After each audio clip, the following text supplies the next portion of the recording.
Hi everyone, it's great to see you. Today's video is going to be on the short side, but I am giving you some very important updates on some plants.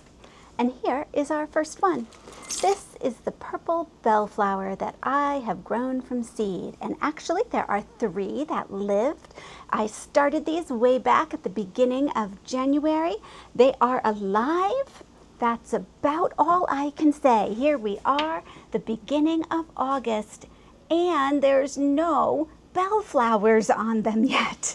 So anybody who has grown these before, please let me know, what am I doing wrong? I have them in nice hot sun. They look healthy. I'm keeping them watered. I am hoping that they do something because this is a high maintenance plant, considering that it has not yet really bloomed. But maybe it will surprise us all in the future. Back in the spring, I planted the geraniums I had grown from seed, and I decided to pick up a geranium from Proven Winners also and put them in identical pots. This is one pot here, and this is the other pot here.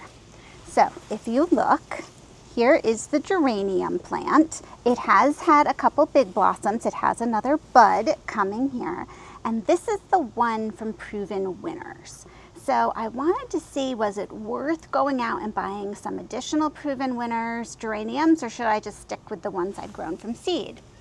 Now in the other pot, well, this monster is the one that I grew from seed. It has gotten huge. It really has a trunk. It's amazing. And it's throwing out tons of blossoms. So I'm very proud of this. This is the Maverick Rose. Or is it the Maverick Star? I think this is the Maverick Star. And wow, it is amazing. Now, I've tried to keep both of these getting the same thing. They're relatively close. You know, they've been exposed to the same amount of rain. I water them at the same time. I don't know why this one really isn't doing as well. But I would say if you have geraniums that you've grown from seed, yours are going to be just as good as any that you can buy already grown in the store. So go ahead, get ready to start ordering geranium seeds this fall, because I sure am. I'm going to be growing a ton of geraniums. I just love these. I want to show you how a few of my hydrangeas are doing. I took you through how I do deadhead hydrangeas to keep them looking nice. And way over here in the corner, we have City Line Mars. And I have gone through, and most of the blossoms really were turning brown because we had that terrible heat wave. Here's where I trimmed it, right before I get to the first set of leaves. And you can see how it's sending up new little growth there. That's fabulous. But you know, the blossoms are off of it. Here is Wedding Gown. Same thing for Wedding Gown. I trimmed till I got to my first pair of leaves, and sure enough, those nodes are now sending out more growth. That's great. They really looked brown and hot.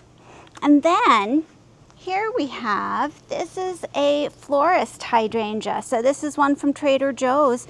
It's looking fabulous. This is an example of a hydrangea that I don't want to take the blossoms off, and I am not going to take the blossoms off. I'm still enjoying this one.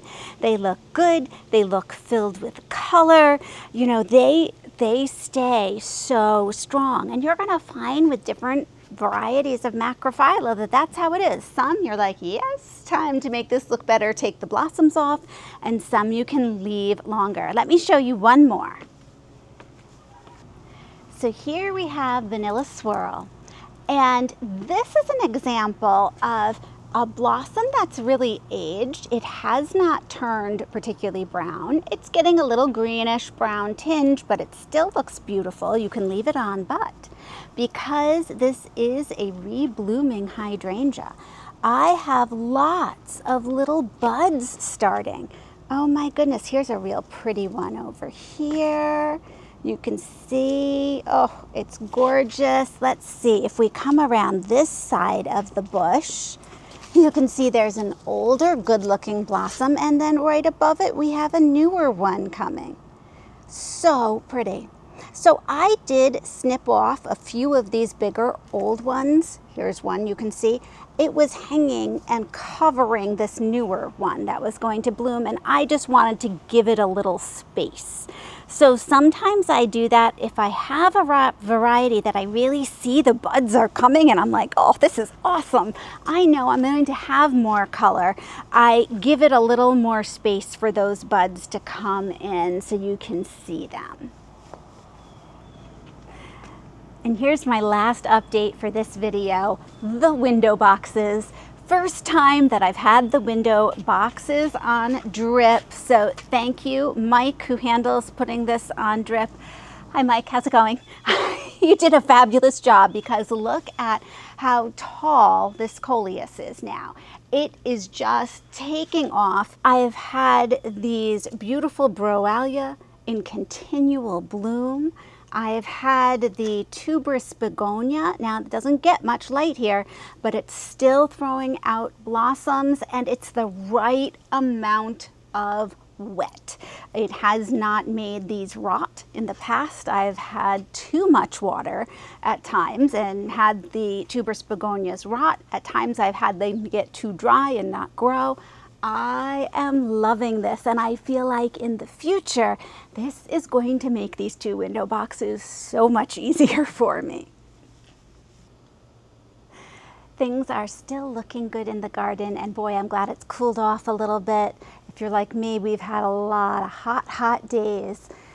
And now I start to get excited about what we can do as the days cool off for fall. Thanks so much for joining me, and I'll see you in the next video.